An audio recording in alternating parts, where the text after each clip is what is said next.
मात्र का श्राद्ध केवल नवमी के दिन ही आता है। और देवी भागवत में लिखा है ये मात्र का श्राद्ध इसी दिन माता जगदम्बा जगत जननी दुर्गा भवानी प्रकट हुई थी पृथ्वी पर। मात्र का श्राद्ध, ये तुम नवरात्रियां पूछते हो उस दिन माता जी का जन्मदिन नहीं आता, मात्र का श्राद्ध के दिन माता जी का जन्मदिन कब है? माँ जगत जननी दुर्गा।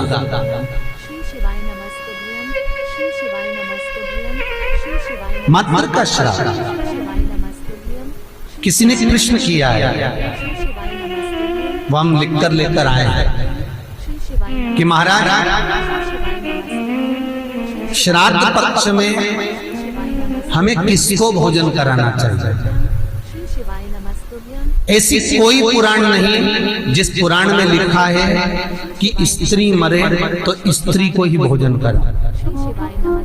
बहुत ध्यान देना महाराज कथा था।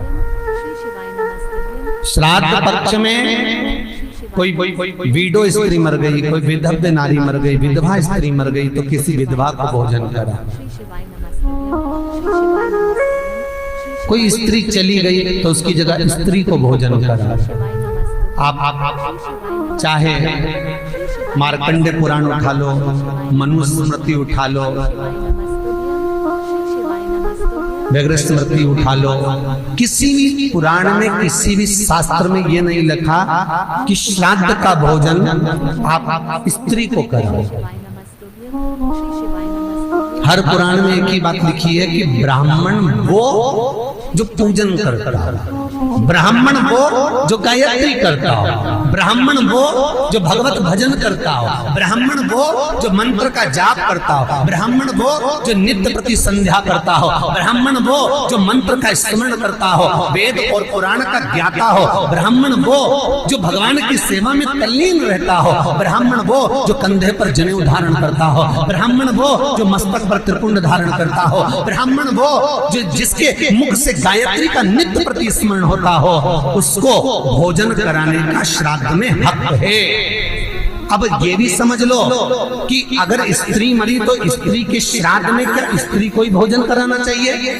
तो शिव महापुराण, गरुड़ पुराण, गर्ग संहिता, बरहा पुराण, ये सारी पुराण वर्णन करती है कि स्त्री को आप भोजन करा रहे हो। स्त्री क्या वेद पढ़ती है? स्त्री क्या गायत्री करती है? स्त्री क्या संध्या करती है? स्त्री क्या उपासना करती है? नहीं। अगर उस स्त्री के लिए भी आपने ब्राह्मण को भोजन कराया तो भोजन करेगा तो गायत्री करेगा, संध्या करेगा, उससे उसको भाग हमारे पूर्वजों को प्राप्त होगा। इसलिए ब्राह्मण भोजन की महत्वता करते हैं।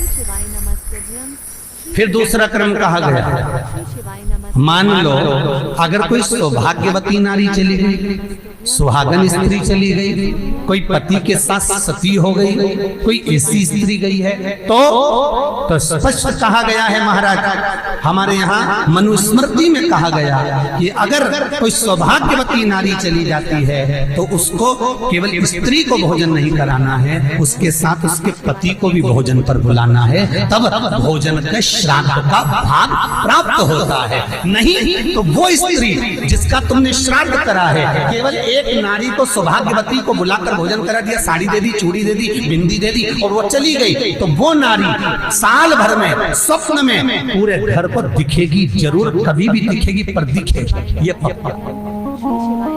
अब कहोगे महाराज हमने तो श्राद्ध में माता जी का भोजन भी कराया था, स्वागन गई थी तो हमने तो एक लेडीज को भोजन भी कराया, वो स्त्री का भोजन कराया, अकेली को भोजन कराया, उसके साथ में उसके पति को नहीं बुलाया। अगर पति आता, दोनों अखंड भाव से भोजन करते तो फिर वो स्वप्न में नहीं देखती, आशीर्वाद देकर जाती, क्योंकि उसकी अकेली को तुमने भोजन कराया।